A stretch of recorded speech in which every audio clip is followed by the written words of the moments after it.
আউযু বিল্লাহি মিনাশ শাইতানির রাজিম। বিসমিল্লাহির রহমানির রহিম।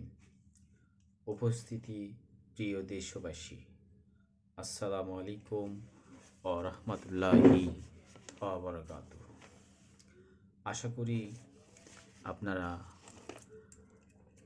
যে যেখান থেকে দেখছেন ভালো আছেন, সুস্থ আছেন। আমি সংক্ষিপ্ত আকারে কয়েকটা বিষয়ে কথা বলতে চাই। একজন সচেতন নাগরিক হিসেবে দেশবাসীর সচেতনমূলক এবং গুরুত্বপূর্ণ কিছু কথা। যেমন আপনারা জানেন,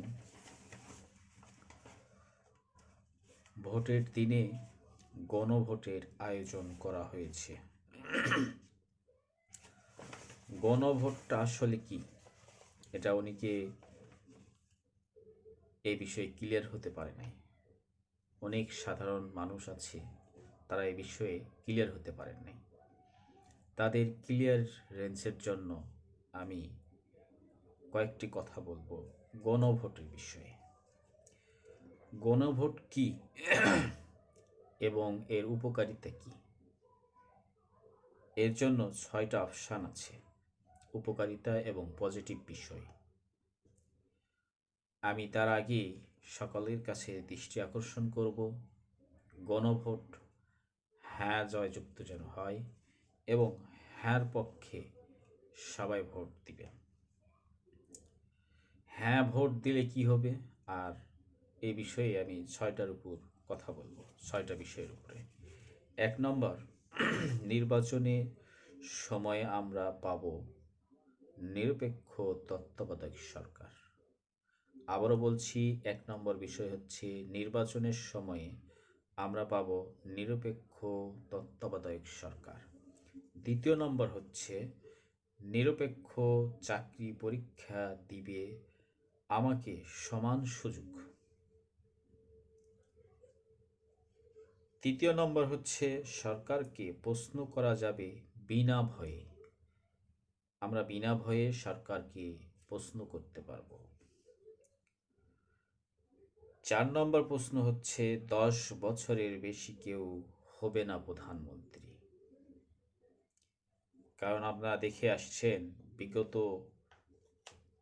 তিনটি রাজনৈতিক দল দেশ পরিচালনা করেছে এবং তাদের দেশের নেতা এবং দলের নেতা একজনই হতে পেরেছে প্রধানমন্ত্রী, এবং পারিবারিকভাবেই এই সিস্টেমটা চলে আসতেছে।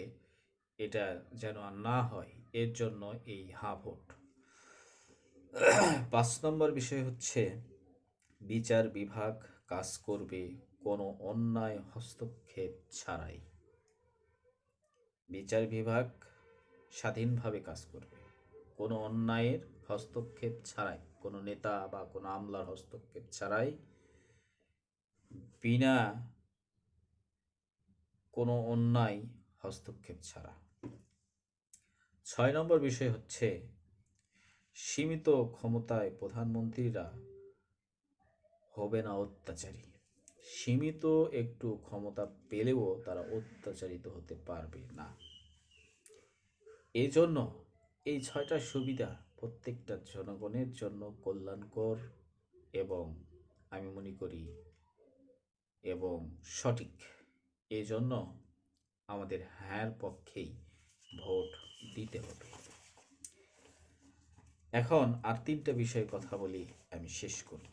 আশা করি আমার এই গণভোট অর্থাৎ হ্যাঁ ভোট দিলে কি হবে এই বিষয়ে আপনারা বুঝতে পারছেন। 3 নম্বর বিষয় হচ্ছে শ্রমিক নিয়ে কিছু কথা। শ্রমিক বলতে আমরা বুঝাই বা বুঝতে পারি যে সরকারি কর্মচারী এবং স্বায়ত্তশাসিত কর্মচারী এবং গার্মেন্টস মিল ফ্যাক্টরির শ্রমিক, এটাই আমরা মূলত বুঝে আসি এবং বুঝে থাকি। কিন্তু এর পরেও যে একটা শ্রমিকের আরেকটা কাতার আছে, সেই বিষয়ে কি আমরা অবগত আছি? নেই। সেই বিষয়টা হচ্ছে বিভিন্ন শপিং মল, দোকান, রেস্তোরাঁ, এই সমস্ত এবং শোরুম, এই সমস্ত সেক্টরে যারা শ্রমিকরা কাজ করে তারা তাদের ন্যায্য অধিকার থেকে বঞ্চিত এবং দিনের পর দিন, রাতের পর রাত তারা অত্যাচারিত এবং নির্যাতিত, এবং তাদের সঠিক অভিভাবক না থাকার কারণে তাদের বিষয়ে সরকার থেকে শুরু করে সুশীল সমাজ, রাজনীতিবিদ, সমাজসেবক থেকে শুরু করে কেউই এই বিষয়ে কথা বলে না। তাই এই সর্বশেষ শ্রমিকরা অভিভাবকহীনতায় ভুগছে এবং ভুগে আসতেছে। এতে করে এই শ্রমিকদের ন্যায্য অধিকার এবং বিভিন্ন সুযোগ সুবিধা থেকে বঞ্চিত তারা। এমনকি তাদের সামান্য কিছু হলেও তাদের উপর মালিকপক্ষ যে চড়াও হয়ে থাকে, এটা একটা ন্যাক্কারজনক এবং অন্যায় ছাড়া আর কিছুই নয়।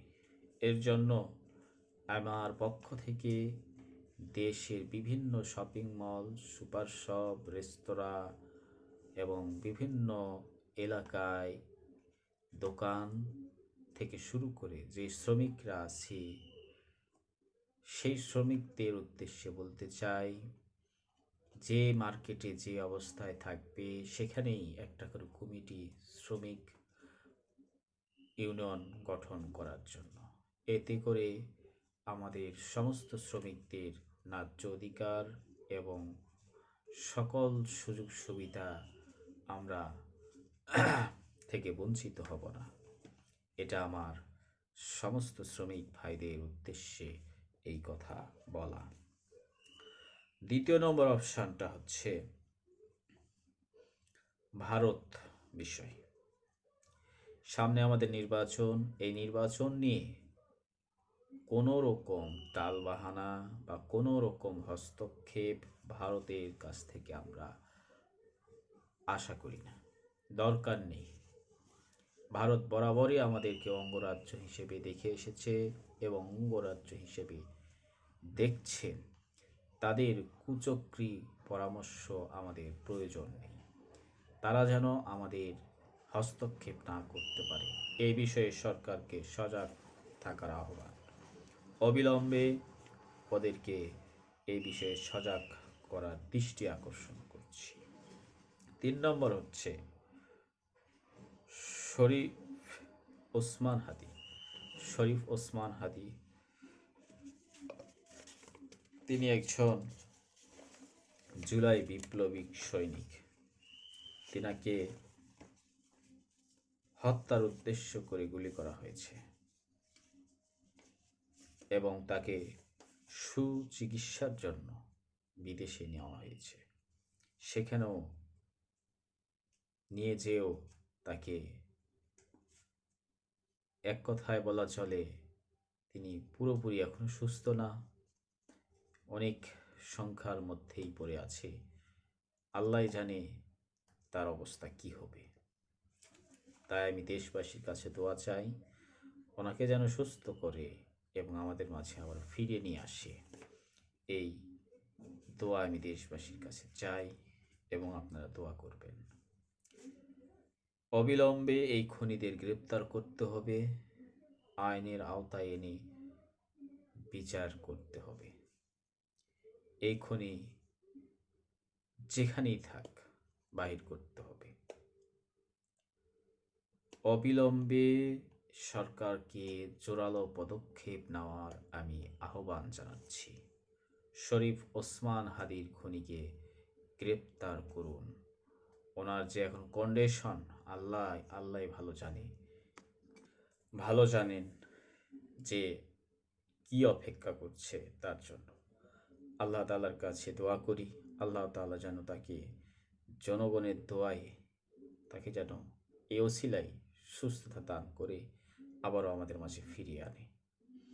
আমি সরকারের কাছে বিশেষভাবে অনুরোধ করব, আমার মনে হয় আইন শৃঙ্খলা বাহিনীদের আরও সজাগ হতে হবে।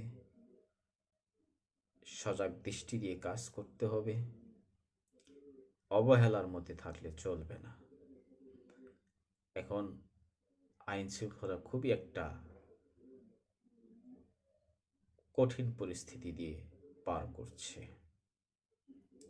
আরে ভাই, এটা দেশ আপনার আমার সকলের। সার্বিক দায়িত্ব হচ্ছে আপনার দেশের জনগণকে নিরাপত্তা দেওয়া, যান এবং মালের নিরাপত্তা দেওয়া। উনি একজন খুন করে দেশ থেকে পালিয়ে যাচ্ছে। আইন শৃঙ্খলা বাহিনী, আপনারা কি এতে অবগত না? সরকারকে বলবো, খুনি যত বড়ই হোক, ভারতে যেই থাক, দেশের যে প্রান্তে যেই থাক, তাকে অবিলম্বে গ্রেপ্তার করে নিয়ে আসতে হবে এবং তার মূল হোতাদেরকেও ধরতে হবে।